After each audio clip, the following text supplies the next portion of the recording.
Olá, meus colegas, bom dia, boa tarde, boa noite. Quem fala aqui é o professor Marlon Ricardo.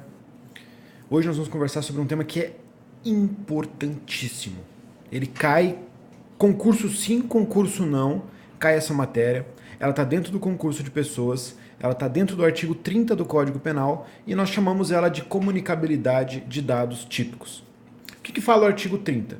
Fala mais ou menos assim, que as circunstâncias e condições de caráter pessoal não se comunicam, salvo quando elementares do crime. Pois é, o artigo 30 ele não é autoexplicativo. Ele não dá para você compreender de forma detalhada com a simples leitura desse artigo. Por quê? Primeiro a gente tem que separar uma coisa, o que é uma circunstância do que é uma elementar.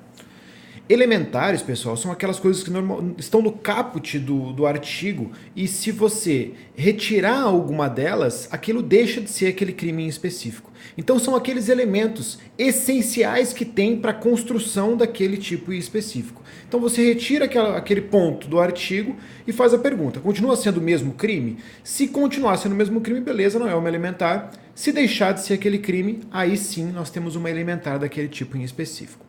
Circunstâncias normalmente estão abaixo da questão do caput e elas dizem respeito a condições. Elas não são essenciais para a configuração daquele crime, então se você retirar uma circunstância dali, aquele crime continua existindo, mas elas agregam alguma coisa, seja de forma positiva ou de forma negativa, para aquela circunstância, para aquele cometimento delitual.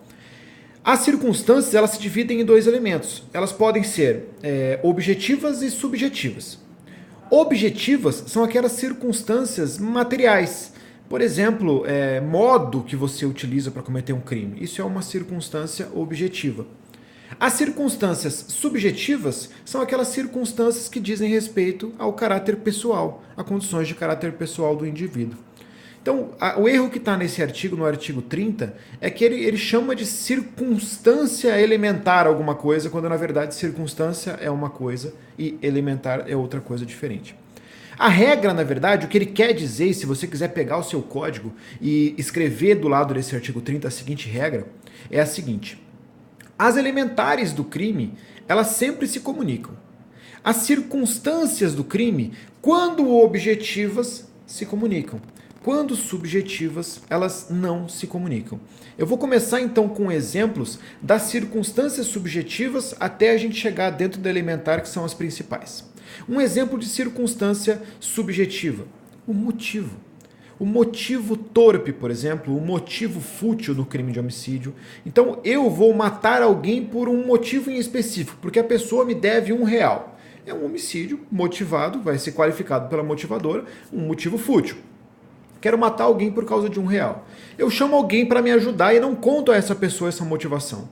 Ela me ajuda a matar esse fulano, eu respondo por homicídio qualificado pelo motivo fútil, porque é um motivo, é uma circunstância subjetiva.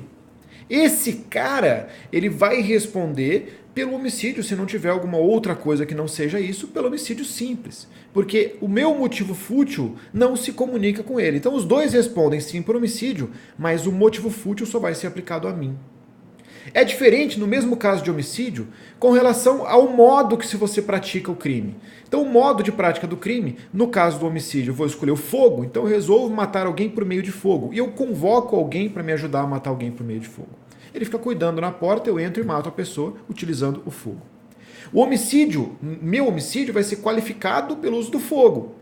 O homicídio dele também vai ser qualificado pelo uso do fogo, porque a minha circunstância é objetiva e, portanto, ela vai se comunicar com ele também. Quando a gente fala de elementar, as elementares, então aquilo que eu disse no começo, que normalmente estão no caput e que se você retirar do tipo penal, aquele tipo penal deixa de existir, as elementares, elas sempre se comunicam. Sempre se comunicam. E como que isso cai na sua prova? Colocando elementares que aparentemente têm um caráter pessoal. Então, elementares que dizem respeito a uma condição de pessoa em específico, só que são elementares, e as elementares sempre se comunicam. Vou te colocar dois exemplos, que são os exemplos que mais caem em prova de qualquer tipo de concurso, OAB, até mesmo em segunda fase de alguns concursos ela costuma cair. O primeiro é o artigo 327 do Código Penal, que fala do que é funcionário público para fins penais. Então, os crimes praticados por funcionário público contra a administração, eles têm como elementar do crime a questão de ser ou não funcionário público ou agente. Então ele tem que ser funcionário público e praticar o crime utilizando, exercendo das suas funções. Vamos supor que eu, funcionário público, resolvo subtrair um computador da repartição pública onde eu trabalho e para isso eu convoco um amigo para me ajudar. Porque eu não consigo carregar, ou porque eu não tenho carro, eu não vou conseguir levar esse negócio embora, qualquer seja o motivo.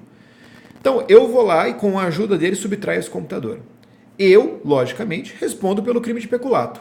E ele também responde pelo crime de peculato. Ah, mas ele é particular. Não interessa se ele é particular, porque o fato de ser funcionário público é uma elementar do crime de peculato. Logo, todas as elementares do crime sempre vão se comunicar. Então, o exemplo do funcionário público é o que mais cai em prova, porque os crimes praticados por funcionário público contra a administração caem muito em prova, e esse é um método que o cara tem de cobrar uma matéria que não seja esses crimes em específico de você cobrar concurso de pessoas dentro de um tipo penal desse. O outro crime é o infanticídio. É outro que é um pouco mais absurdo ainda, porque você pega, o infanticídio é a mãe, própria mãe, ela mata o próprio filho logo após o parto, durante o estado puerperal. Então são todas características que são parte essencial daquele tipo penal. Tem que ser uma mãe, ela tem que matar o próprio filho logo após o parto e estando no estado puerperal. Estando presente todos esses elementos, nós temos o crime de infanticídio. Então todos esses elementos, eles são elementares do crime de infanticídio. Logo, o estar no estado puerperal também é uma elementar do crime de infanticídio. Ou seja, se essa mãe pede ajuda ao namorado para cometer o crime de matar o seu filho recém-nascido durante o estado puerperal, esse namorado responde não por homicídio, e sim por infanticídio. Namorado, médico, mãe, qualquer pessoa que auxilie aquela mãe a matar o próprio filho logo após o parto durante o estado puerperal, responde também por infanticídio, porque se trata de uma elementar do tipo penal e as elementares sempre se comunicam. Espero que eu tenha ajudado vocês, pessoal. Essa matéria é muito importante, então compartilhem esse vídeo com seus amigos, porque cai pra caramba em concurso. Obrigado por ter assistido até aqui e até o próximo.